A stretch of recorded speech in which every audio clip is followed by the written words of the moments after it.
तो अब कैसे।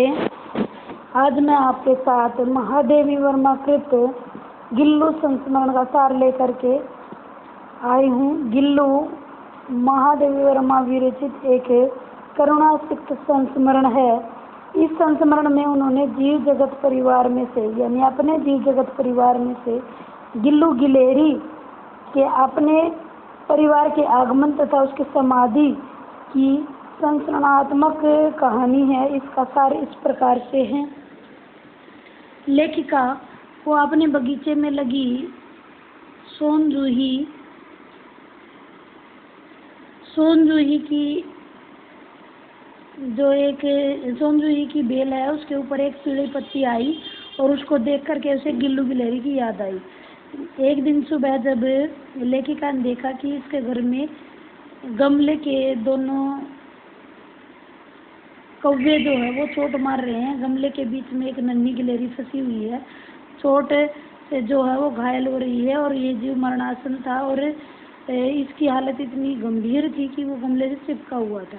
उसने बताया कि जब वो इतना घायल था कि कौवों से चोट मार कर भी मार दी जाती तो वो बचता नहीं है, लेकिन उसने प्रयास किया, उसको पेनिसिलिन का मरहम लगाया, रुई से उसको जो है दूध वगैरह पिलाया तो उसकी हालत जो है तीसरे दिन बहुत अच्छा हो गया। 2 साल तक वो उसका जीवन होता है गिल्लू का यानी गिलहरी का। 2 साल तक इतने अच्छे से वो वहाँ रहा। उसने उसके जो लेखिका है उसके साथ खाना खाना सीखा। उसकी थाली में बैठकर एक एक चावल वो चुनता था और जब लेखिका लिखने बैठती थी तो वो अपनी तरफ ध्यान आकर्षित करने के लिए कभी पर्दे के पीछे कभी बाहर खिड़की में इस प्रकार आता जाता था। इस प्रकार उसकी मार्मिक कहानी इसमें बताई गई है। कुछ मुख्य बिंदु 2 साल की अवधि के बाद वो जो है एक दिन उसके पंजे जो है ठंडे हो जाते हैं और लेखिका को लगता है कि आज वो नहीं बच पाएगा और एक अगली सुबह की प्रथम किरण के साथ ही वो किसी एक अन्य जीवन में जागने के लिए सो जाता है। लेखिका ने उसे सोनजूही की लता के नीचे उसकी समाधि बना दी जाती है, इसलिए भी लेखिका को वो बहुत प्रिय है। इसके मुख्य बिंदुओं की बात अगर करें तो लेखिका महादेवी वर्मा के गिल्लू सोनजूही की बेल के प्रति अनन्य प्रेम और दोनों के प्रति अपना आकर्षण को व्यक्त किया है। महादेवी वर्मा ने स्पष्ट किया कि कौवा एक ऐसा प्राणी है जिसके आने से हमें शुभ संकेत मिलते हैं, लेकिन उसकी आवाज़ से हमें कटु आलोचना या उसकी अवमानना भी होती है। ये गिल्लू संस्मरण में बताया गया है कि मनुष्य के प्रति ही नहीं, जो लेखिका है उसका प्राणी मात्र के प्रति प्रेम जो है वो समर्पित है। गिल्लू गिलहरी की समझदारी पर तथा उसकी दैनिक चर्या पर इस संस्मरण में प्रकाश डाला गया है।